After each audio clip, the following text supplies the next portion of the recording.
Okay guys, a couple people have asked me how I wire my frogs on the Atlas turnouts, and I'll just do a little video on that to help those that may not know.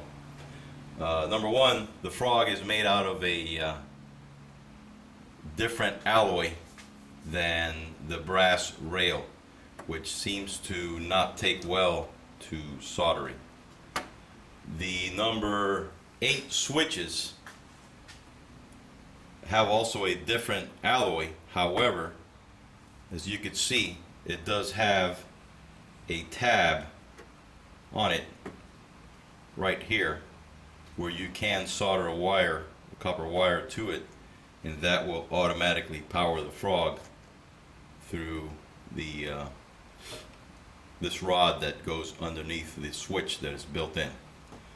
But on the number 6s and smaller, you're going to have to do something else. What I do is I use a 256 tap.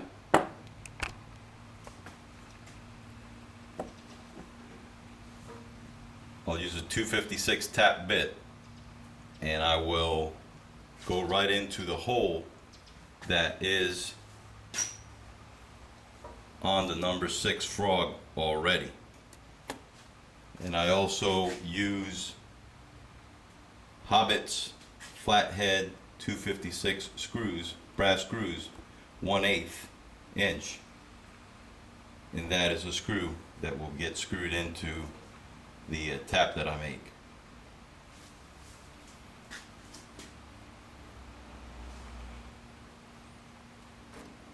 Okay, as you can see, the hole is pre-drilled for you. I just simply put the tap in, turn it, tap it all the way through.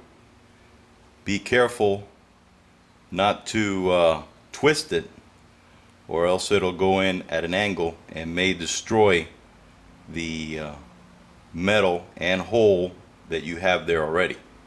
Once you have it tapped through, back it out.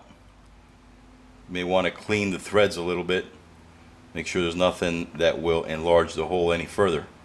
Back out the tap, and you should have a clean tapped 256 hole.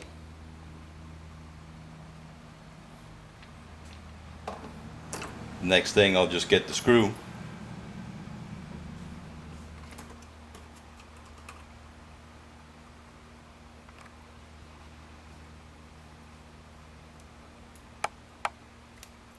and screw it into the hole.